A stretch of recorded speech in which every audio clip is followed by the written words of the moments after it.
The instructions were clear. They followed them anyway, and a few days later, they were found dead. There was nothing random about what they did. Every step was written down. What no one has ever been able to explain is what those steps were supposed to lead to. August 20th, 1966. A hill outside Niterói, Brazil. Two men are found lying next to each other, dressed in suits, dead for several days. Their names are Manuel Pereira de Cruz and Miguel José Viana, both electronics technicians, both living completely ordinary lives. Nothing about them suggests this kind of ending, except for one detail. Each of them is wearing a lead mask. The masks only cover the eyes, not the face, not the body, which suggests they weren't trying to survive something. They were trying to see something without being affected by it. And there's nothing on that hill that would explain why. The bodies were found side by side. No signs of movement, no indication of panic, which suggests whatever happened, it happened without resistance, but that doesn't explain everything. Police collect what's left at the scene, a couple of wet towels, an empty bottle of mineral water, and a notebook. But even here, something feels incomplete. Before leaving, the men had withdrawn a significant amount of money. They also purchased raincoats. But when their bodies were found, the raincoats were gone. No trace of them was ever recovered, which raises a possibility that isn't easy to test, that something else was present on that hill, not part of what they brought, but part of what they encountered. Inside the notebook, instructions. Meet at 16:30, arrive at 18:30, take the capsules, wait for the signal, bring protection. It doesn't read like a message. It reads like a plan. Everything in this case connects back to one missing element: the capsules.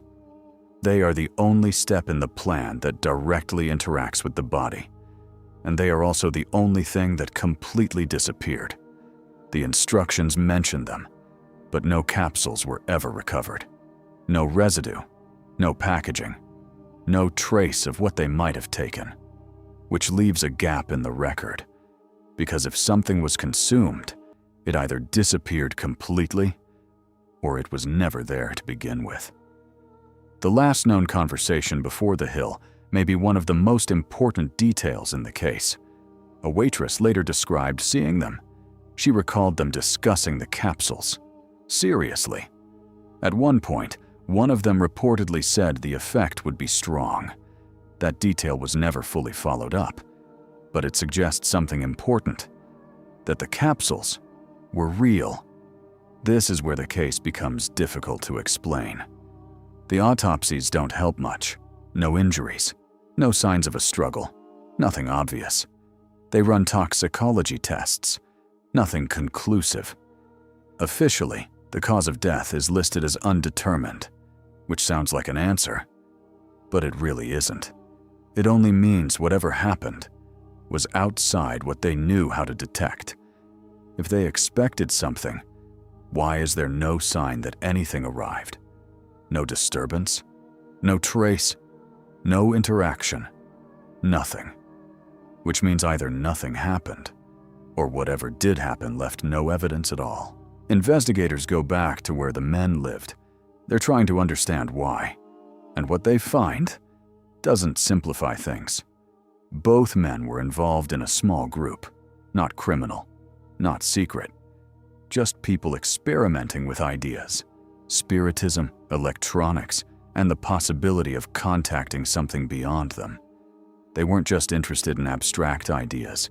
They worked with circuits, signals, equipment, which makes the plan feel less like belief and more like an attempt to produce a result. Some accounts suggest they believed they were preparing for contact, not metaphorically, but physically, expecting a visible signal. In that context, the masks begin to make a certain kind of sense, not as protection from something known, but from something anticipated. But what stands out most is how deliberate everything was. They didn't wander up that hill. They planned the trip. They bought what they needed. They followed a schedule. They knew what they were doing. Or at least, they believed they did. And then there is the location. The hill wasn't random. It wasn't the closest location. It wasn't the most accessible. It was chosen. Which suggests they weren't just going somewhere. They were going to a specific point. And that's where the case shifts. The original conclusion wasn't exactly wrong. It just couldn't go very far. In 1966, toxicology had limits. If a substance broke down quickly, or wasn't something they were testing for, it simply wouldn't show up. Today, that's different. Modern methods can detect traces that would have been invisible back then, which means, in theory, this case could still be tested again. But that depends on one thing: whether anything was preserved, and there's no clear record that it was. If this happened today, parts of this case would likely look very different. The capsules, if they existed, could be identified. Trace chemicals might still be detected. Their movements could be reconstructed through data, transactions, cameras, location tracking. But even with all of that, some parts wouldn't change. The note would still raise the same questions. The intention behind it would still be unclear. And whatever they believed was about to happen, that part might still remain out of reach. So even with better tools, understanding might still fall short. At the time, investigators considered several possibilities. One was exposure, some form of radiation or an unknown energy source. Another was chemical, that the capsules contained something experimental, something that left no detectable trace, which leads to a more difficult problem. If the capsules were real, where did they go? There are only a few possibilities. They existed and left no trace. They existed and were removed. Or they were never there at all, and the note itself was misleading. And then there was a less discussed possibility, that this wasn't a ritual at all, but something practical. Both men had technical backgrounds.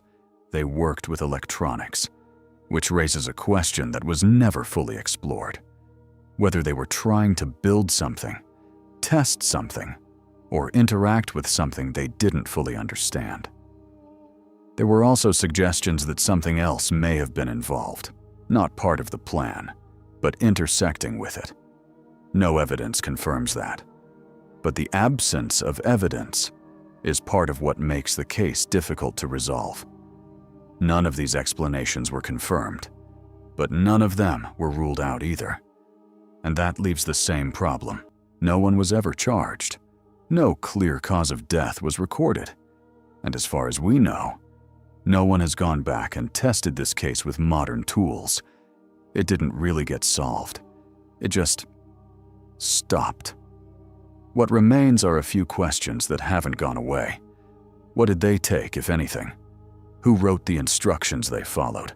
And what exactly did they believe was about to happen? You don't need a conspiracy to explain this. You don't need anything supernatural. What you need is a complete record. And this case doesn't have one. Because the real problem here was never the mystery itself. It was how much of it was never actually examined.